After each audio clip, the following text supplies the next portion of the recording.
ಇವತ್ತು ಮಹಾಶಿವರಾತ್ರಿಯನ್ನು ವೀಕ್ಷಣೆ ಮಾಡಲಿಕ್ಕೆ ಸಾಕ್ಷಾತ್ ಸದ್ಗುರುಗಳ ಆಮಂತ್ರಣದ ಮೇರೆಗೆ ಹೋಗಿದ್ದಾರೆ. ಅಲ್ಲ, ಈಗ ನನ್ನ ಪ್ರಕಾರ ಅನೇಕ ಹಿಂದೂಗಳು ಕೂಡ ಕಾಂಗ್ರೆಸ್ಸಲ್ಲಿ ಇದ್ದಾರೆ ಅಲ್ವಾ, ತಪ್ಪೇನಿದೆ? ಅಧಿಕಾರಿಗಳು ಅವರು ಹೋದಾಗ ಕೆಲಸ ಮಾಡದೇ ಇರೋವಂಥದ್ದು, ಒಂದು ಹೊಸ ಯೋಜನೆ ಮಾಡಲಿಕ್ಕೆ ಹಣ ಇಲ್ಲ ಅಂತಾರೆ. ಇನ್ನೇನು ಮಾಡ್ತಾರೆ? ಸುಮಾರು ಆವ್ರೇಜ್ ಆಗಿ 70ರಿಂದ 75 ಸಾವಿರ ಕೋಟಿ ರೂಪಾಯಿಗಳನ್ನು ಸಾಲ ಮಾಡಿದ್ದಾರೆ, ಆವ್ರೇಜ್. ಇವಾಗ ಇವಾಗ ಸರ್ಕಾರಿ ಕಾರ್ಯಕ್ರಮಗಳಲ್ಲೋ ಅಥವಾ ರಿಲಿಜಿಯಸ್ ಕಾರ್ಯಕ್ರಮಗಳಲ್ಲೋ ಇವತ್ತು ನಾನು ಒಂದು ಪ್ರಿನ್ಸಿಪಲ್ ಡಿಸಿಷನ್ ತಗೊಂಡಿದ್ದೆ. ಆದರೂ ಮೊನ್ನೆ ನರಸಿಂಹಯ್ಯನವರ ಒಂದು ರಾಜಕೀಯೇತರವಾಗಿರ್ತಕ್ಕಂಥ ವೇದಿಕೆಯಲ್ಲಿ ಎಲ್ಲ ಪಕ್ಷಗಳವರು ನಾವು ಹಂಚ್ಕೋಬೇಕಾಗ್ತದೆ.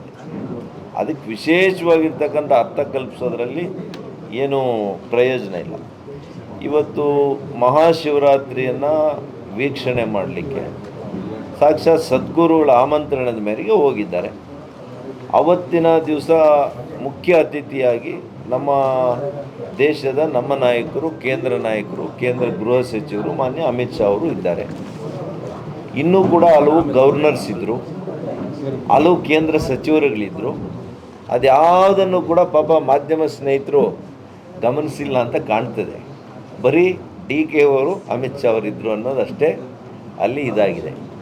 ಅಫ್ಕೋರ್ಸ್ ನಿಮಗೆ ಕೂಡ ಅದು ಸ್ಪೈಸ್ ಕಂಟೆಂಟ್ ಇರೋದ್ರಿಂದ ಅದನ್ನು ನೀವು ಹೇಳ್ತೀರಿ. ಆದರೆ ಯಾವುದೇ ರಾಜಕೀಯವಾಗದಂಥ ಒಂದು ದೃಷ್ಟಿಕೋನದಿಂದ ಅಂಥದ್ದನ್ನು ನೋಡಬಾರ್ದು. ಅವ್ರು ಮಹಾಕುಂಭಕ್ಕೆ ಹೋಗ್ಬೋದು ಅಥವಾ ಮಹಾಶಿವರಾತ್ರಿ ದಿವಸ ಅವರು ನಮ್ಮ ಮುಖಂಡರುಗಳ ಜೊತೆ ವೇದಿಕೆ ಹಂಚ್ಕೊಳ್ಳೋದಕ್ಕೂ ರಾಜಕೀಯಕ್ಕೂ ಯಾವುದೇ ಸಂಬಂಧ ಇಲ್ಲ ಅಂತ ನಾನು ಅಂದ್ಕೊಂಡಿದ್ದೆ. ಹಿಂದುತ್ವ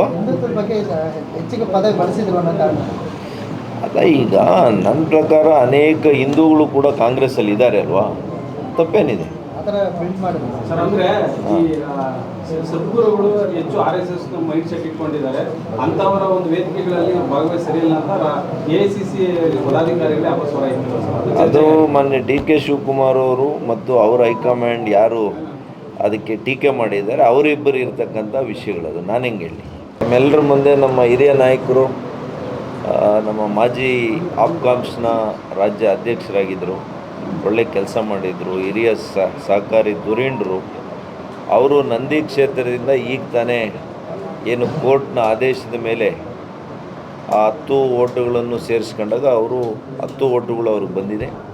ಹಾಗಾಗಿ ಅವರು ಕೂಡ ಆದೇಶದ ಮೇಲೆ ಗೆದ್ದಾಗ ಖಂಡಿತವಾಗಿಯೂ ಅಲ್ಲಿಗೆ 12ಕ್ಕೆ PLD ಬ್ಯಾಂಕ್ 12 ಸ್ಥಾನಗಳು ಇವತ್ತು ನಮ್ಮ BJP ಪಾರ್ಟಿಯ ಬೆಂಬಲಿತರು ಗೆದ್ದಿರುವಂಥದ್ದು ಅತ್ಯಂತ ಸಂತೋಷ ಆಗಿದೆ.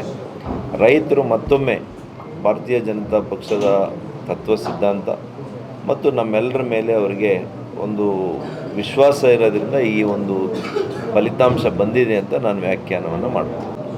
ಅಥವಾ ಅಣ್ಣ ತಮ್ಮಂದ್ರ ವ್ಯಾಜ್ಯಗಳು ಅಥವಾ ಪೊಲೀಸ್ನವರು ಅಧಿಕಾರಿಗಳು ಅವರು ಹೋದಾಗ ಕೆಲಸ ಮಾಡದೇ ಇರೋವಂಥದ್ದು, ಜಮೀನು ಸಮಸ್ಯೆಗಳು, ಮತ್ತು ಮನೆ ಇಲ್ದಿರ ಇರ್ತಕ್ಕಂಥ ವಸತಿ ಸಮಸ್ಯೆಗಳು, ಸೈಟ್ ಸಮಸ್ಯೆಗಳು, ಹೀಗೆ ಅನೇಕ ಬಗೆಯ ರೀತಿಯಲ್ಲಿ ರಸ್ತೆಗಳು, ವೈಯಕ್ತಿಕವಾದಂಥ ಇವತ್ತು ಉದ್ಯೋಗ, ಅದು ಒಂದು ದೊಡ್ಡ ವೈಯಕ್ತಿಕವಾಗಿರ್ತಕ್ಕಂಥ ಉದ್ಯೋಗ ಸಮಸ್ಯೆ ಕೂಡ. ಅದರ ಬಗ್ಗೆ ಕೂಡ ಅವರ ತಂದೆ ತಾಯಿಗಳು ಬರ್ತಾರೆ, ಅವರು ಬರ್ತಾರೆ.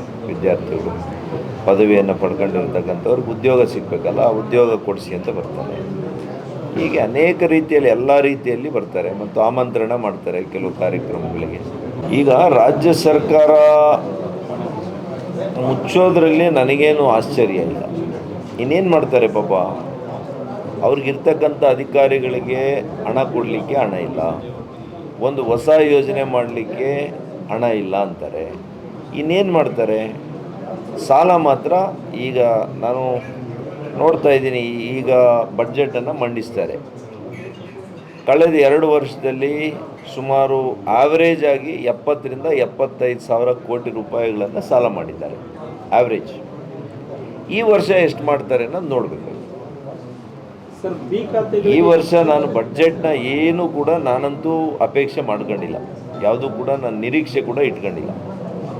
ನಾನು ನೋಡ್ತಾ ಇರೋದು ಎಷ್ಟು ಸಾಲ ಮಾಡ್ತಾರೆ ಕರ್ನಾಟಕದ ಪ್ರತಿ ಪ್ರಜೆ ಮೇಲೆ ಹೊರೆಯನ್ನು ಎಷ್ಟು ಹೆಚ್ಚು ಮಾಡ್ತಾರೆ ಅನ್ನೋದು ನೋಡಬೇಕಷ್ಟೆ.